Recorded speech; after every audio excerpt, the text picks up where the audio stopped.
Hello student, शुरुआत करते हैं यूनिट 5 चैप्टर 8 इलेक्ट्रोमैग्नेटिक वेव्स, अध्याय 8 विद्युत चुंबकीय तरंगे।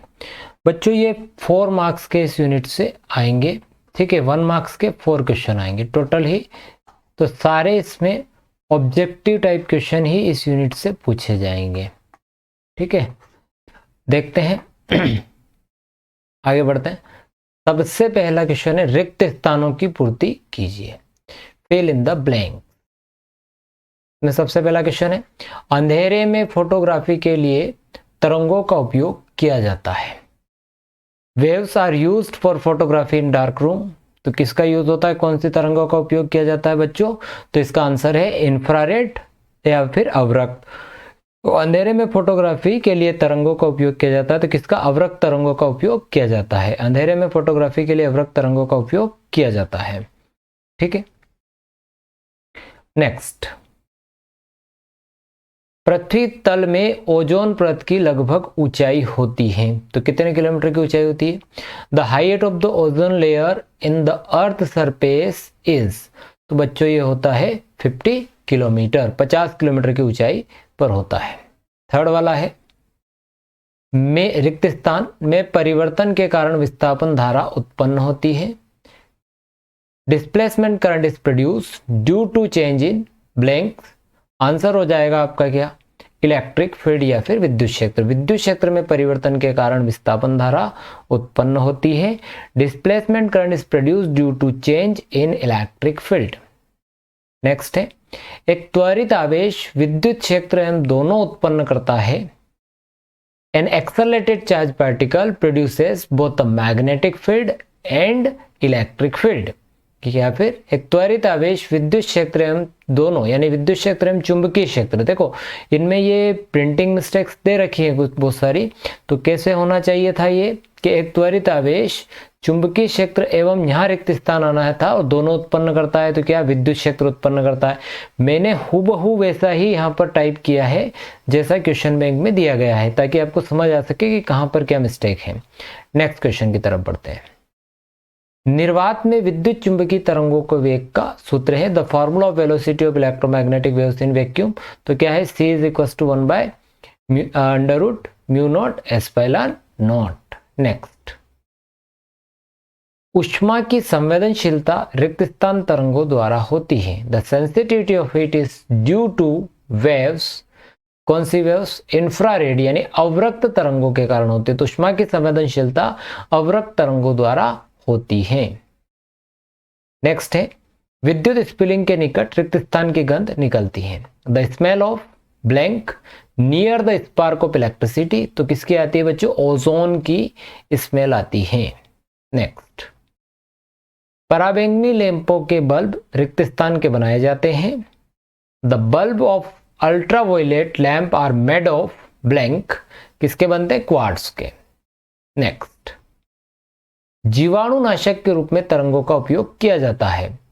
Blank rays are used for killing of germs. तो कौन सी तरंगों का उपयोग किया जाता है बच्चों? तो अल्ट्रावायलेट यानी पराबैंगनी किरणों का उपयोग किया जाता है। जीवाणुनाशक के रूप में पराबैंगनी तरंगों का उपयोग किया जाता है। या blank ultraviolet rays are used for killing the germs. विद्युत चुंबकीय तरंगों के स्पेक्ट्रम में सर्वाधिक आवृत्ति वाली तरंग रिक्त स्थान है। The electromagnetic waves of highest frequency are, कौन सी है? Gamma raise.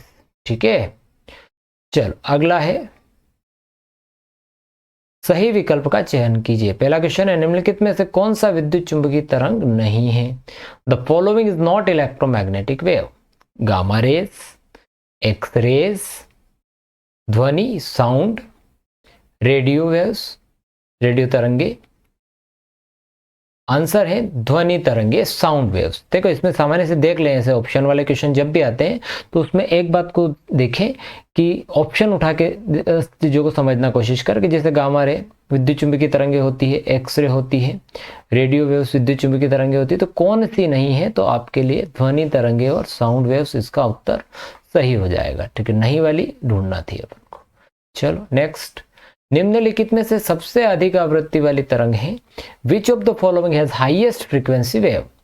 कौन सी है? इंफ्रारेड है, अवरक्त है, रेडियो तरंग है रेडियो वेव, दृश्य तरंगे विजिबल लाइट, और पराबैंगनी तरंगे अल्ट्रावायलेट रेस।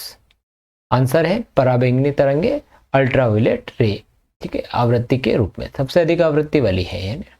नेक्स्ट, दृश्य प्रकाश की तरंग दैर्घ्य होती है, the wavelength of visible light is 10⁻10 metre, 10⁻6 metre, 10⁻4 metre, 10⁻8 metre. क्या आंसर हो गया आपका? 10⁻6 मीटर। नेक्स्ट, विद्युत चुंबकीय तरंगों का वेग होता है, speed of electromagnetic wave is a² λ 1/√μ0 ε0, 10⁻4 metre, 10⁻8 metre. तो क्या आंसर होगा? आपका उत्तर होगा 1/√μ0 ε0। नेक्स्ट, निम्न में से किसका तरंगदैर्घ्य सबसे कम है? गामा किरणों का, दृश्य प्रकाश का, अवरक्त विकिरण का, या फिर पराबैंगनी विकिरण। Shortest wavelength is of gamma rays, visible light, ultraviolet rays, infrared. क्या आंसर होगा इसका? गामा रेज इसका आंसर होगा। नेक्स्ट, निम्न में से किसकी आवृत्ति सबसे कम है? Shortest frequencies of gamma rays, दृश्य प्रकाश, अवरक्त प्रकाश, पराबैंगनी। तो अवरक्त प्रकाश इंफ्रारेड का सबसे कम है। निम्नलिखित विद्युत चुंबकीय तरंग से विद्युत क्षेत्र के परिणाम E तथा चुंबकीय क्षेत्र परिणाम B में संबंध है। In electromagnetic wave the magnitude of electric field E and magnetic field B are related as B is equals to E by C, E is equals to B by C, E is equals to B और C is equals to B dot E। तो कौन सा answer correct हो गया बच्चों? तो B is equals to E by C, मतलब इसका फर्स्ट वाला आंसर करेक्ट हो गया। नेक्स्ट, यदि विद्युत चुंबकीय तरंग से विद्युत वेक्टर x अक्ष में, y अक्ष में है तो उसके संचरण की दिशा होगी in electromagnetic wave electric field is in x direction of propagation of waves. तो देखो इसमें थोड़ा समझ लेते हैं कि जो आपकी वेव है, इसमें ये कह रहा है कि यदि विद्युत चुंबकीय तरंग में विद्युत वेक्टर यानी इलेक्ट्रिक फील्ड आपका x डायरेक्शन में और मैग्नेटिक फील्ड जो है आपका y डायरेक्शन में चलता है, तो अपन एक काम करो, इसको भाई ये x, इसको x दे दो, ये y दे दो। अब इस प्रकार से आपकी विद्युत चुंबकीय तरंग ऐसे और ऐसे चल रही है, तो संचरण की दिशा होगी, तो किधर होगी संचरण की दिशा? x एक्सिस पर, y एक्सिस पर, z एक्सिस पर, या कुछ भी हो सकती, तो किधर होगी? ये देखो कौन से आ रही, x y है और हमारी तरंग किस दिशा में है? तो z एक्सिस पर होती है, ठीक है। तो z एक्सिस आपका इसका आंसर हो जाएगा। अगले प्रश्न की तरफ बढ़ते हैं, अगले क्वेश्चन की तरफ।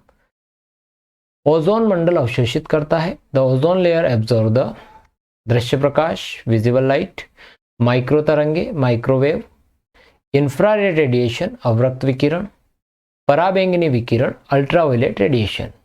तो पराबैंगनी विकिरण अल्ट्रावायलेट रेडिएशन को अवशोषित करता है। एक वाक्य में उत्तर लिखिए, आंसर इन 1 सेंटेंस। दृश्य प्रकाश की तरंगदैर्घ्य की प्रकाश बताइए। Write the range of visible light. तो क्या रेंज है बच्चों? 4000 nanometre to 400 nanometre to 800 nanometre, 400 से 800 नैनोमीटर। अगले प्रश्न की तरफ बढ़ते हैं। दूरसंचार के लिए किन तरंगों का उपयोग किया जाता है? Which waves are used for telecommunication? तो माइक्रोवेव, सूक्ष्म तरंगे।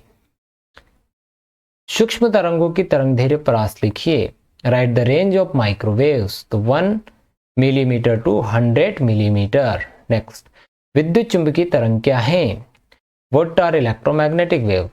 तो देखो विद्युत चुंबकीय तरंग उन तरंगों को कहते हैं जिनमें विद्युत क्षेत्र और चुंबकीय क्षेत्र एक दूसरे के लंबवत कंपन करते हैं, यानी कि electromagnetics are those waves which are produce oscillating magnetic field and electric field perpendicular to each other, also perpendicular direction of propagation of waves. तो अपन को ये जानकारी है वैसे कि जो जैसे कि मैंने अभी बात भी करी थी कि एक्स एक्सिस पर इस टाइप से जा रहा है, वाई एक्सिस पर ऐसे, तो जो वेव्स हैं उसका प्रोपोगेशन जेड डायरेक्शन में होगा, ठीक है।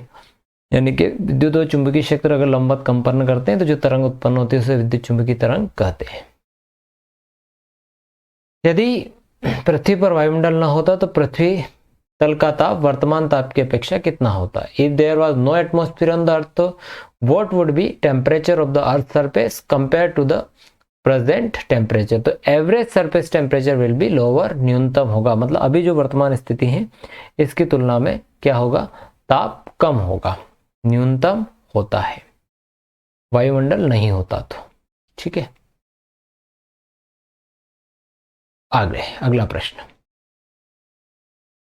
उचित संबंध बनाइए, मैच द करेक्ट पेयर।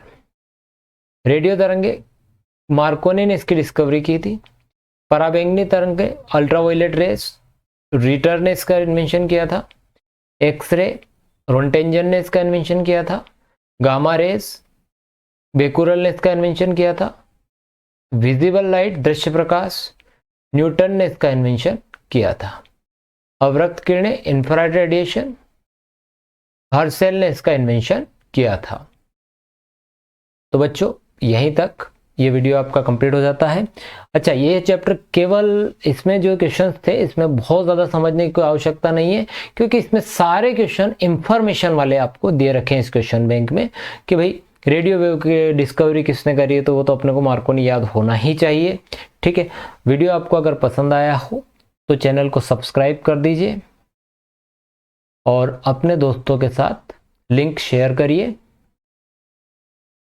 ठीक है, थैंक यू वेरी मच, मिलते हैं नेक्स्ट वीडियो में।